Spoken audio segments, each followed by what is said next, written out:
Okay. Hi, everyone, and thank you for attending our first Renew webinar, first of many, we hope.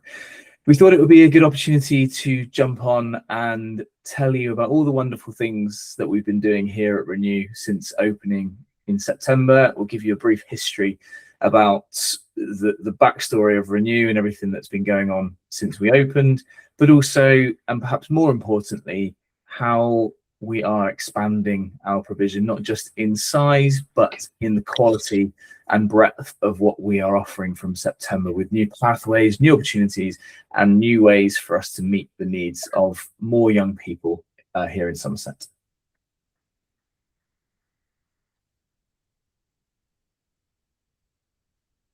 Phew. Okay, first slide then. So why does Renew exist? Those of you that are on the call, you will be more than aware of all of the points that are listed there in the bullet points. So disengagement, attendance difficulties, and since COVID, we've noticed, and having worked in education, both Pete and I, a long time, that anxiety and regulation has been compounded by the impacts of COVID, and pupils need something a bit different. And from a personal perspective, when I started thinking about the beginnings of Renew, it was very much about impact and outcomes, and how can we make a difference? How can we make a difference to young people's lives, but that there are real trackable outcomes, so that the children who attend at Renew are going back to their schools in a better place. They are still learning, they are experiencing the curriculum. And one other thing to add before I pass over to Pete is the picture there, which was taken at Noah's Ark during our Easter holiday camps. One of the things that Pete and I discussed very early on was, how can we meet the need of young people, not just during term time, because their needs won't end when the school day ends. So how can we support them during perhaps some of the trickier times that they experience at home? So we've got a really comprehensive holiday camp program, which began in only Easter, but we've got 16 days of provision across the summer holiday period coming up very shortly. I'm very proud that we've been able to generate funding to make those days free or as low a cost as we can. Pete, over to you. Yeah, hi. Thank you for joining, everybody. As Ben has said there, there's lots of different reasons why there is a greater need for what we offer here at Renew Education. One of the areas I would say is linked very much to, and links very much with the new Ofsted framework, in that there's a need for pupils to have something different. There's, in fact, in the framework, it clearly says there is a need for school to develop a experience for young people to be motivated and to have positive attitudes to learning. So we really believe that we offer that, and we also recognise there's a huge demand of pressure on schools to find the appropriate school. Indeed, in the Ofsted framework, there's a need for leaders to make sure that they're actually showing safety, consideration to enjoyment, making sure that they've made decision to place somebody in the most appropriate form of setting to help their attitude to learning. And we really recognise there's a need to make sure that there's something new and something different out there. And I really strongly believe that that's what we're doing at Renew. We're looking to make a difference. We're looking to recognise the challenges that are out there for schools, albeit through preparing young people for SATs, preparing people for GCSEs, but also preparing them for life. And that's really our focus and our goal within Renew Education. Thanks, Ben. Great. So from an idea to a provision, and a bit of a potted history, I suppose, of myself and Pete, how we met, how Renew came about. So I used to be a PE teacher and started Inspired Schools, or what was called Key Stage Coaching 13 years ago, and is now called Inspired Schools. We work with over 30 schools every week, and we've got the biggest holiday camp program in Somerset. And I think from my experience as a PE teacher and with Inspired Schools, one of my mentors during my PGCE said it was my job to make PE every child's favourite lesson of the week. Now, I'm ashamed to say I didn't quite achieve that, but it was always in my mind that that was my job as a PE teacher, and it was far beyond delivering a good PE lesson. It was making it fun, enjoyable, and Pete touched on it in the last slide, preparing young people for life, and specifically within PE, an active and healthy lifestyle. And I've always believed that there was something there for every young person, whether it's yoga, cricket, netball, basketball, football. I always believed there was some form of physical activity that young people could engage with. And I think that's then bled into Renew, and more broadly in education, that there's something that a young person can find enjoyment in and that lights them up and hopefully enables them to live a life where they are happy and being a positive influence on society and any future children that they may have. And so Pete and I have a mutual friend.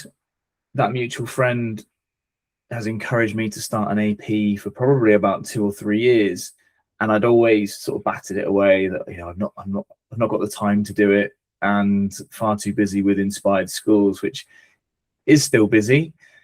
And so I started to think, well, how can I start another business without being in it? And that's probably been one of the, I wouldn't say negatives of Inspired Schools, but perhaps one of the things I've found difficult is coming away from Inspired Schools enough so that can flourish, not without me, but without me in it day to day. And so our mutual friend introduced us, and my initial plan was to launch something in September, this year, 2026. When I met Pete, I knew that with his enthusiasm, commitment, passion, that this was an opportunity that was too good to turn away now. And so we're nearly a year into working together, and Pete joined the vision in September, but we had our first conversation probably about 13-14 months ago. So here we are, and I'll let Pete talk you through the rest of the journey. Yeah, thank you. As Ben says, our vision is very much aligned. I've worked in education for in excess of 23 years in a senior leadership role for 13-14 years. And our vision and our goals are very much reflective of where we are within education. So upon joining, we needed to make sure that we had an offer that was going to meet the needs of young people. We recognise that in this community, it's not just a case that Ben actually felt it was an opportunity that could wait until 2026. It was actually something that we recognised the need last year. For example, the need of inclusivity and the need to actually have something that's welcoming and opening and going to offer some academic support for young people alongside all the other kinds of support that young people need is immensely significant in the Southwest and in Somerset in particular. You know, we know that we've got higher than average suspensions. We know that there's higher than average permanent exclusions. And what we wanted to do is to give an offering that would actually give something that was different, to make something accessible for young people, accessible for schools, and to actually give support for schools who are dealing with all the different constraints that you have all over the place and the challenges that are there. So we worked together and we put together our vision. And very soon we had young people working with us. We are delighted, and I'm really, really thrilled to say we work with all the secondary schools in Bridgwater. We have worked with many primary schools and people outside of Bridgwater as well. So our name is growing, and very quickly we reach capacity. Over the past 12 months, we have, or less than 12 months in fact, we've managed to have 25 young people who've been working with us from different schools, different ages, different backgrounds. But the commonality they've got and that we have with them is we've built relationships and we've made an impact. And, you know, for example, with those people, 80% of those 25 people have actually increased their attendance, which means that we're not giving up with their education, and the schools are actually doing the right thing in placing them with us and making sure that we're not giving up with their futures. So I'm really, really thrilled to do that. And as Ben says there, that he believes there's always something that a young person can do, we're finding a really high level of engagement with our young people. Great, thanks, Pete. If I can move on to what our values actually are. So as you can see, I won't talk through all of those, but our intent is to make sure that we have a real impact, which is all based around caring, empathy, and commitment. We strongly believe that when I've dealt with schools in particularly, and with the young people, we build trust and integrity. And I need to make that really clear. It's a partnership. We're working with schools, and we need to make sure that that integrity is there. So we've had really, really good, useful working relationships with the schools we've worked at so far, and that's really part of everything we do, not just the relationships we have with young people. What we also want to do is make sure we're a community here at Renew, because there's an awful lot of young people who've gone through adverse childhood experiences, don't feel that they have a sense of belonging, and we want to make sure we brought that to Renew. So we have a number of people who really enjoy developing relationships with our staff, but at the same time, we wanted to have a commonality about what we do. So we wanted to create that feeling of connection with everybody. So an example of that would be where we have a driving questions of every half term. We have a theme that we're going to focus towards. For example, last half term, we looked at the theme of rainbows. And that might seem very abstract, but what that allowed is for all young people to sense that they're part of something that everybody is working towards. For example, young people working on science experiments, trying to find out the reasons and causes of rainbows. Artwork we've developed around rainbows and different types of pictures and different sort of views and paintings that they could create. We have creative writing, and we've created all sorts of elements that could allow everyone to recognise they're part of something that's bigger than them and bigger than their individual session with us. So we've really tried to incorporate that. And you can imagine the sense of belonging that the young people have got this half term, when the theme is very much about the World Cup, whether it's through food, through art, through physics lessons, where we talk about speed and distance and time, through how fast a football can move. We're trying to create something that's engaging for young people, but done in a different way and in a way that they actually feel part of something. And that's really key to what we do at Renew. We want every young person to be part of something and to actually feel that they've come to school and come to Renew because they actually matter to us. It's really, really important that we do that. And just sorry. No, fine. Just to add something very small to that, you can see in the picture there that we did a food drive back in December for the Bridgewater Food Bank, and at that time I think we only had maybe 2 or 3 young people that were with us, but we wanted them to understand and see and feel what we were doing and why. And there is a bit of a disconnect, I feel, at the moment between society, community, schools and young people, that young people get a bit of a bad rap in terms of their work ethic and their resilience. So our plan moving forward is to continue doing a food drive before Christmas, but that's just one example of a way that we can try and integrate our young people that attend Renew into the community to try and raise not money in this instance, but food that we can then donate to Bridgewater Food Bank in one of their toughest times of the year. So just an example of how we're trying to integrate the community and local businesses as well, and getting them involved not only with that food drive, but also with some of the pathways that we deliver as well. So just wanted to add that little bit. Pete, back to you. Yeah, thank you. Basically, how we developed, as we talked about earlier on, we started having children working with us from November time. And we're really, really grateful for primary schools and secondary schools who actually start to do that. And that led to us being given a position on the local framework and directory as an approved AP. And we're really proud that we've gone through the several steps and hoops you need to go through for that to make sure that we can quality assure what we do. And most of all, it means that we can actually assure quality in what we do. And I'm really, really delighted that anybody who comes in to see the site is very, very happy when they've seen what we do in terms of safeguarding. Our processes are all there and all really clearly evidenced. But we also offer a range of training for our staff. We don't just do what we have to do. We do what we feel we need to do and what we should do and what we feel that is required to offer the best possible service to our young people. So, for instance, just as one example, all of our staff are first aid trained. We don't need to do that, but we choose to do that because we want to offer the very best. We make sure all our staff are trained in terms of driver awareness, all kinds of different safety aspects, and we have regular CPD sessions for our young people. In order to give you some reassurance as well, we make sure that all of our attendance is reported. So every single day, we will inform the school whether a young person is here or not.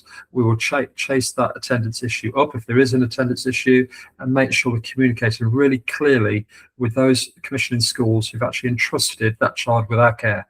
And we make sure we do that. Before a child does start with us, however, we also want to make sure we've got a really full picture of what's going on in that young person's life, so we can give the best quality service and best quality education to that person. So we ask the school to complete an individual intervention plan, which just gives us a guidance about what you as a school want as individual targets, often related to the EHCP, and talking about what you want us to achieve with that young person. And we'll meet with family, we'll talk that through with the young person, and then we'll try and make sure that we come up with a delivery, which is something that's going to be engaging and something that's going to be interesting and something that they're going to actually really get involved with and become motivated by. But what's also really important, what we do that I think is, I wouldn't say it's a USP, but I certainly think it's something we have a huge strength in what we do, and I've had feedback saying such, is we communicate regularly with the schools, and we give regular feedback, and we give reporting to make sure that the school knows exactly what that young person has been doing, exactly what the progress is being made, and we have regular communication with the school and with the family.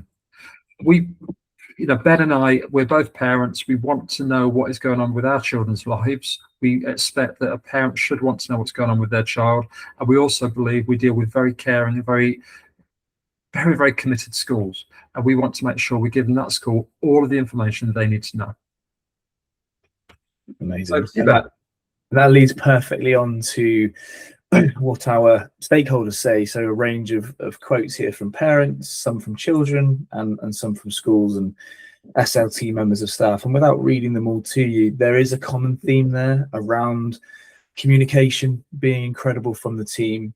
And Pete's touched on it, and I know I have as well. The team that we have at Renew are incredible. They are empathetic, they're caring, they're committed, and the relationships that they've built with the young people shine through with the incredible words that we have here. And Pete's already mentioned about the attendance that we've had, not only at Renew, but the increases in attendance when they go back to their schools. And the quote there from Rebecca Barber around communication is lovely, and the adaptations that we've made around some of the feedback that we've had. But also the excitement around our expanding provision, which we will go into. And you can see there again from some quotes from young people and from parents that we are making a difference, and we are only at the start of that journey. Like Pete said, we've worked with 25 young people this year. That will continue to grow, but that will not detract from our commitment to work with more young people and make the same impact and be just as committed as we continue to grow. I will try to click on this video link, but it might take us away from the recording. So apologies, I have got it backed up just as audio if this does not work. So this is one of our parents of a young person that attends. Let's see where this goes.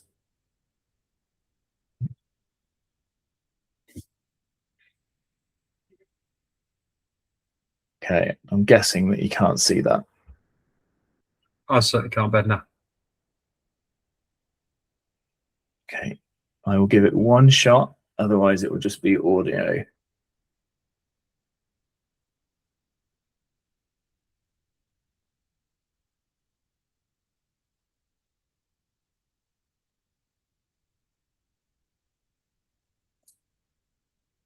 Okay, Pete, can you see that now? I can, yes, yeah.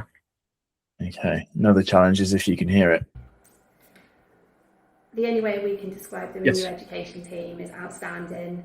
They've always been on the end of the phone, and I think the thing that stood out most for me as Theo's mum is that unlike a big busy school environment, they're not only here for Theo, they're here for all of us, and I think that is just so important. I think that any parent of a SEND child will admit that it's hard, challenging, and sometimes extremely isolating. But Renew, especially as I said before, Pete, Louise, Laura, they've shown that education and success can be a happy place, and that we are not in this alone.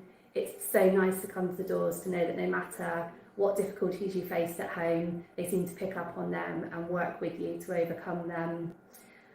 Pete's always been approachable and willing to listen. Laura and Louise, there's absolutely no words for them. They are just absolutely amazing mentors and people, and they've been an absolute breath of fresh air for Theo. And all three of these people are absolutely worth their weight in gold for everything they've done.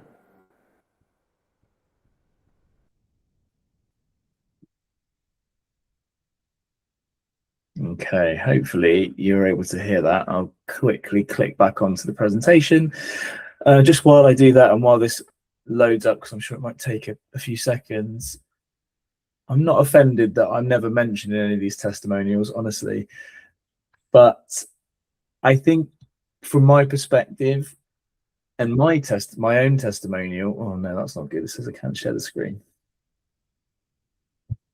From my perspective, is that everything that I wanted Renew to be, and how it feels and how it looks when I go in to see Pete or one of the team, to see how things are and check in on how Pete's doing, and you know, whatever other reason I've popped in for, there's such a positive atmosphere that's being created by Pete and the team, and it's incredible to see. Oh no, what's going on?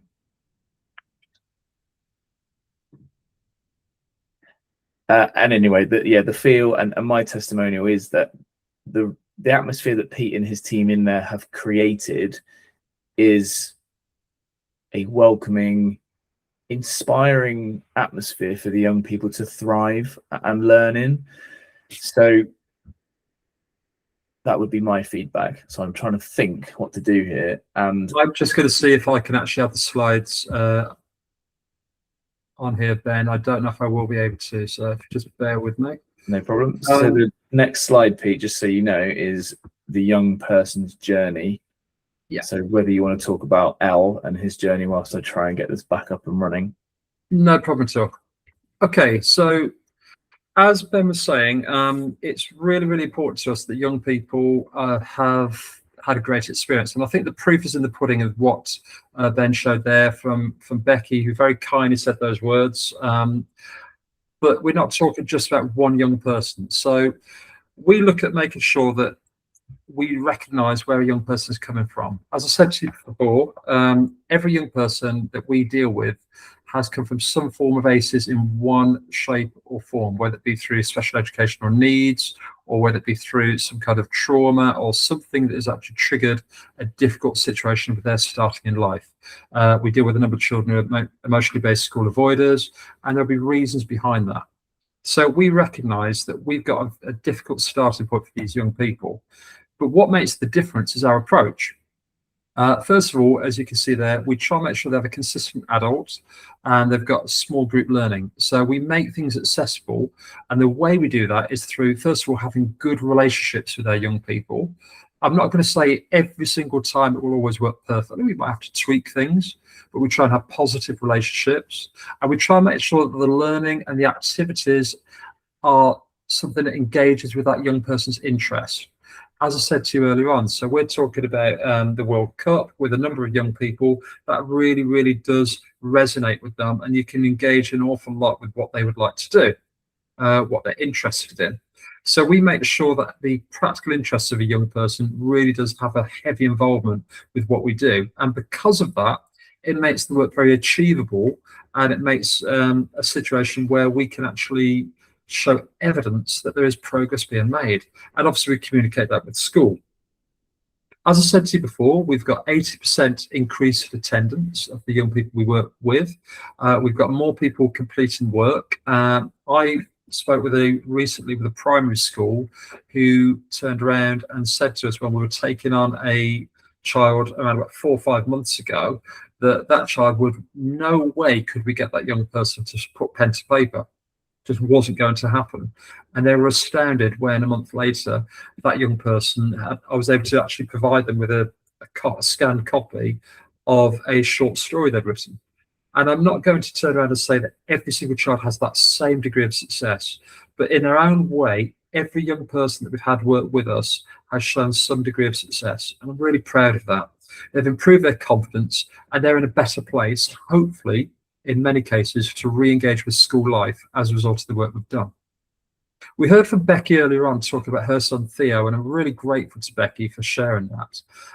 But we've also got other people. So I'm going to share the story of a young person who's actually a year 7 child who attends a local secondary school. And basically, I was talking to him around about 2, maybe 3 weeks ago, and asking him how his educational experience is different now.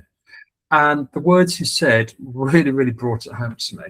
When I spoke to him and asked him about what he's doing now, he said he's here because he enjoys it, he wants to learn, and he actually described it as he doesn't want to be seen as a failure. And I asked him, well, why do you feel you've been seen as a failure? And he said, because nobody's shown belief in me before. And I'm sure that's not the case. I'm sure that the school he's gone to have believed in him, but this child's individual needs meant that in a classroom environment of 25 to 30 young people, he wasn't going to be seen as successful. And he would actually escalate and become dysregulated in his behaviours. That means that everything was seen as a failure.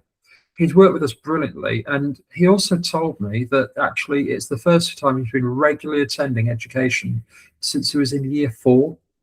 And I'm so proud to be part of a group and an organisation and a team that actually wants to make that difference to young people and actually is achieving that. That's just one of the children we work with. We work with multiple number of schools. I think my last count was 11 educational providers in Bridgwater and the surrounding areas. And I'm really proud of the impact we're making for those young people. It's about making progress in a whole host of different ways, whether it be through academic progress, or whether it be through socialization skills, or actually simply through the idea of ambition and vision and values. And we really feel we've made that difference for many young people in Bridgwater and beyond. Moving on. Pete, you're up again. Thank you. So how do we do that? We've recognised that there's a number of different ways to actually engage a young person. So we try and recognise the importance of academic and personalised support. There is very little benefit in a school commissioning us when they are talking about a young person who's 2 steps away from being permanently excluded, and actually if they go and do activities with us, it's not going to help integrate them back into school.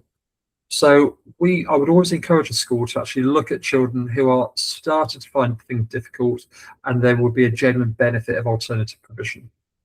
But what we also do when that young person is with us, we make sure we're preparing them for GCSEs, for school life, and the areas of learning that they will find useful back in school, so that as and when and if they do go back into school, they're in a place better prepared to actually integrate back into that environment. Otherwise, the gaps just get wider and problems become more difficult. That said, we also recognise we can have a blended approach in terms of having other opportunities. For example, outdoor education can mean that we can offer situations where you've got kayaking, climbing, etc., which give other life skills and other important skills for a young person and their development. So we actually have that as a string to our bow as well. And then finally, we try and make sure that we offer vocational and practical learning as well. I can take my mind back to a young lady that we've worked with here for quite some time who's had a really, really challenging background, really traumatic life experiences. And she has absolutely thrived when doing barista training. So we offer all sorts of different programs, mechanics, barista training. We have a trained hairdresser who comes in and works with us. And we also offer opportunities for children to go outside the environment of here at Renew and go and do these mechanics workshops and go to a gym. So the vocational and practical element is another sort of area which we offer. So we try and offer a great deal of things, and schools have got an option about whether they would like a person to have one of those areas or blend them. So we're trying to make sure we offer a bespoke package for what the school and the young person needs. That be in one-to-one settings, one-to-one provision for a young person, or whether they would actually like that young person to work in a small group setting. Just to give you that as a sort of a benchmark for that, our smallest groups settings typically are between 3 and 4 people. We don't look to have more than 4 people because we don't want to recreate something that hasn't worked in a mainstream environment, but we try and have really small group settings that will actually help that young person socialize and develop easily and successfully. And just to add my points on that, really, again, when starting the business, Pete and I discussed and we talked about how we can have different opportunities off-site that do all the things that Pete's just described there, but also getting perhaps local businesses involved or creating opportunities for those young people to think, well, I'd never realized I could be a barista or a hairdresser or be a personal trainer. And that was really important to me. I'm from Bridgewater. I've grown up here all of my life. And there's some challenges that the town faces, but equally there's some incredible things that go on there, and the community spirit is something that I've never experienced anywhere else. And so it's really important that we could lean on different businesses and organizations. And I'm a governor at the UCS group, Bridgewater College, and the other colleges and further education institutions that are a part of that. And we have the ability to lean on their facilities, such as the veterinary practice that they have out there and Cannington Golf Course. So again, we're not just taking the children to these opportunities and that's it.